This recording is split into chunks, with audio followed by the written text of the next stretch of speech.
ஒரு குட்டி விளாக் பார்க்கலாமா? ஒரு வழியாக நம்மளோட ரொட்டீன் மாறிடுச்சு. இனிமேல் கொஞ்ச நாள் ஆயிடுச்சுன்னா என்ன சமைக்கிறதுங்கிறத யோசிச்சே நேரம் போகுன்ற மாதிரி நினச்சிட்டு இருந்தேன். ஆனால் அது இவ்வளோ சீக்கிரம் நடக்கும்னு நான் எதிர்பார்க்கல. நேற்று நைட்டே நாளைக்கு என்ன சமைக்கணும்னு சொல்லிட்டு மண்டையை பிச்சுக்கிட்டு இருந்தேன். யோசனையே வரலை. சரி இருக்கவே இருக்குது இட்லி மாவு. ஸோ இட்லியாக வச்சுட்டு தக்காளி சட்னி வச்சு விட்டுறலான்னு சொல்லிட்டு பிரேக்ஃபாஸ்ட்டுக்கு யோசிச்சுட்டேன். அது மட்டும் போதுமா? அடுத்த லஞ்சுக்கும் யோசிக்கணும் இல்லையா? லஞ்சுக்கு என்ன செய்யலாங்கிறத காலையில் எந்திரிச்சு யோசிக்கலான்னு சொல்லிட்டு ஸ்நாக்ஸ்க்காக கொஞ்சமாக பீனட் ஊற வச்சுருந்தேன். சரி பீனட்டை வச்சு நம்ம ஏன் புதுசாக ஒன்றும் பண்ணக்கூடாது அப்படின்னு சொல்லிட்டு பீனட் புளிக்குழம்பு வச்சிடலாம் அப்படிங்கிற மாதிரி பிளான் பண்ணியாச்சு. நார்மலாக புளிக்குழம்பு வைக்கும் போது கொண்டைக்கடலை, தட்டைப்பயிறு இந்த மாதிரி ஏதாவது ஒரு பயிர் ஐட்டம் சேர்த்து பண்ணுவேன். சரி நம்ம தான் வேர்க்கடலை ஊற வச்சிருக்கோமே, இதை வச்சு ஒரு புளிக்குழம்பு ட்ரை பண்ணுவோம். கொஞ்சம் ஹெல்த்தியாகவும் இருக்கும். அண்ட் வீட்டில் உள்ளவங்களுக்கு நம்ம என்ன சமைக்கிறதுன்னு தெரியாமல் இதை சமைச்சிருக்கோம் அப்படிங்கிறத அவங்களுக்கு தெரியக்கூடாது பாருங்க.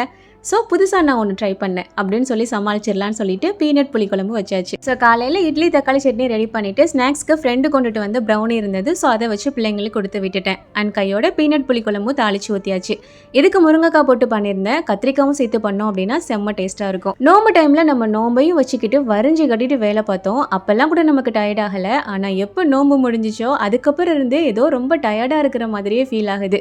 எனக்கு மட்டும் தான் இப்படி இருக்கா, உங்களுக்கு இப்படி இருக்கான்னு சொல்லிக்கோங்க. ஒருவேளை உங்களுக்கு இருந்ததுன்னா நான் கொஞ்சம் மனசை தேத்திக்குவேன். அப்புறம் சும்மா சொல்லக்கூடாதுங்க. நார்மல் புளிக்குழம்பை விட பீனட் புளிக்குழம்பு செம்ம டேஸ்ட்டாக இருந்தது. ரெசிபி ஷேர் பண்ணுறேன். அண்ட் இது கூட ஆம்லேட் அப்பளம் போட்டு ஹஸ்பண்ட்க்கு பேக் பண்ணியாச்சு. தேங்க்ஸ் ஃபார் வாட்சிங்.